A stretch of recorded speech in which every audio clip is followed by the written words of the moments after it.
everyone. Happy holidays, and thank you for joining this latest ITR Trends Talk. I'm Connor Lokar, Senior Forecaster here at ITR. And today we're going to be talking about why the consumer is not quite in as bad of shape as you might think.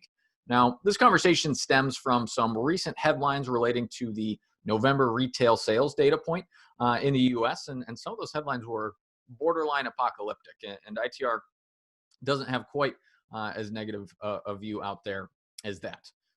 To be fair, the November data point, it was not tremendous. It did decline from the October level, falling 1.3% from October 2020 reading.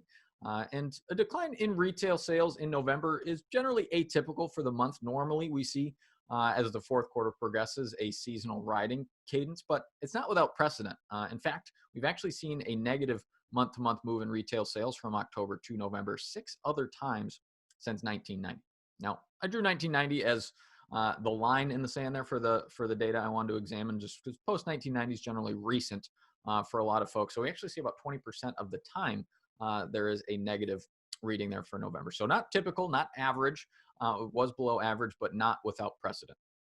The most recent and severe instance of October to November decline was in November 2008, when we saw retail sales decline 4.1% from the October level, when retail sales actually descended into a recessionary trend.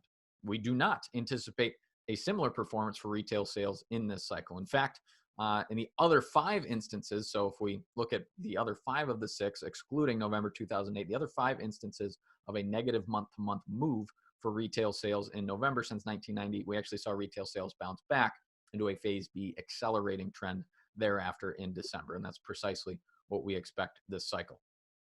Some other reasons that we're optimistic. First and foremost, November retail sales were actually above November 2019's levels, which, that factoid I think got lost in the wash a little bit for several folks. I mean, that's a notable contrast from 2008, for example, when retail sales were actually down double digits from the November 2007 reading. So, when we look at the economy at this time last year, particularly on the consumer side, it was a categorically healthy economy in November 2019. So for the consumers to actually be spending more in the United States, more in November 2020 than November 2019, that's something to celebrate. Additionally, we saw the U.S. total retail sales 3/12 rate of change. For those of you that are ITR followers, know that we track those quarterly growth rates very closely. It actually maintained its upward trajectory and is still well above the 12/12 rate of change, that annualized growth rate. And that's a couple of important checking points for us here at ITR. For both of those to hold up and maintain their upward trajectory despite that November data point is also a reason for encouragement. And I'm not done. We have a couple other data points in our favor as well.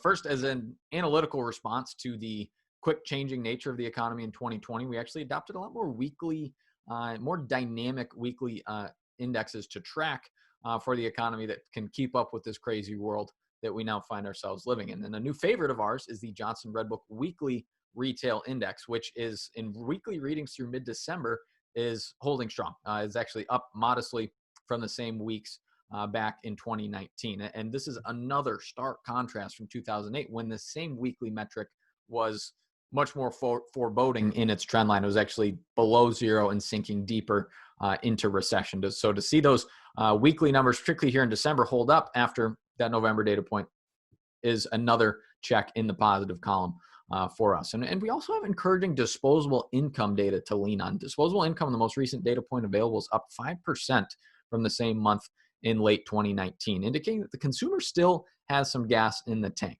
And on that point, we also got encouraging news now that Congress has passed an add-on stimulus bill totaling roughly $900 billion. It seems that has finally gotten over that legislative goal line. Now, I'll spare you, and I'll stop short of analyzing the long-term cost and debt implications of this bill. And in the Christmas spirit, I'm going to focus on instead on the short-term positives. And early indications and reading on this bill shows that over $250 billion within that bill is targeted directly at the consumer. Over $160 billion earmarked for direct check payments to many Americans, and then another $120 billion in federal unemployment benefits, both of which should provide that direct jolt to the consumer and really further enhance that stimulus afterglow that we expect to shine over and aid the economy in a positive manner in 2021. So ITR, we do not see as much consumer coal in the stocking this Christmas as other outlets, and we do not think that the softer